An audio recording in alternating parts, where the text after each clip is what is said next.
প্রতিদিনই বাড়ছে রোগীর চাপ, কিন্তু কমছে না চিকিৎসক সংকট। প্রয়োজনের তুলনায় নেই আধুনিক যন্ত্রপাতিও। একদিকে অপ্রতুল জনবল, অন্যদিকে চিকিৎসা সেবার সীমাবদ্ধতা। এই দুয়ের চাপে ধুঁকছে শরীয়তপুরের স্বাস্থ্য খাত।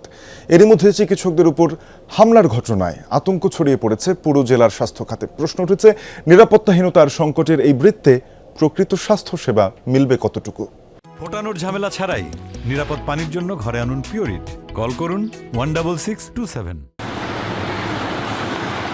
16 মে শুক্রবার রাত এক রোগীর মৃত্যুকে কেন্দ্র করে উত্তপ্ত হয়ে ওঠে শরীয়তপুর সদর হাসপাতাল। রোগীর স্বজন ও বহিরাগতদের হামলার শিকার হন হাসপাতালের নবীন চিকিৎসক নাসির ইসলাম। গুরুতর আহত অবস্থায় তাকে এয়ার অ্যাম্বুলেন্সে পাঠানো হয় রাজধানী ঢাকায়। সেই ঘটনার রেশ এখনো রয়ে গেছে পুরো জেলার স্বাস্থ্য খাতে। ভয়, আতঙ্ক আর অনিশ্চয়তায় চিকিৎসকরা সকলেই চাচ্ছেন নিরাপদ কর্মপরিবেশ।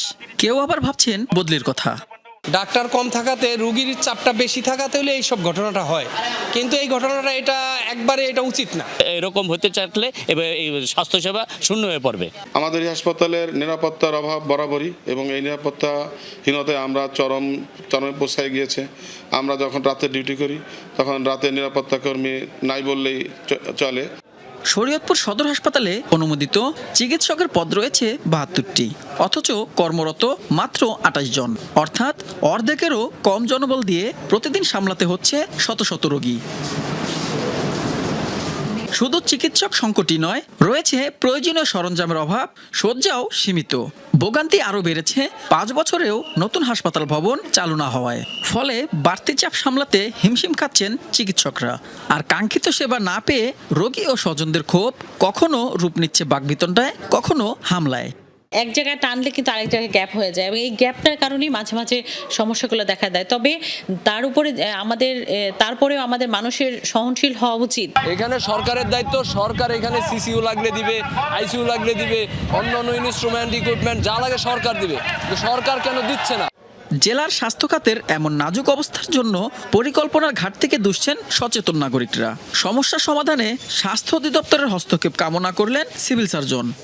এই হসপিটালের যেই ডাক্তারের যে শূন্য পদগুলো রয়েছে, অতি দ্রুত এই সরকার এই শূন্য পদগুলোকে ফিল আপ করবেন, করে এই 18 লাখ মানুষের চিকিৎসা সেবা নিশ্চিত করুন। কাঙ্ক্ষিত সেবা পেতে হলে তাদের যথাযথ নিরাপত্তার ব্যবস্থা করতে হবে, এবং খুব দ্রুত আমাদের জনবল সংকট সহ অন্য যে সংকট আছে সেগুলোর সমাধান করতে হবে। চিকিৎসক নেই, যন্ত্রপাতি নেই, নেই নিরাপদ কর্মপরিবেশও। এমন বাস্তবতায় ভেঙে পড়েছে জেলার স্বাস্থ্যসেবা। চিকিৎসকদের প্রশ্ন, আর কত হামলা, কত সংকটের পর নড়বে সংশ্লিষ্ট কর্তৃপক্ষের টনক? S M Shakil, Jamuna news, Shariatpur.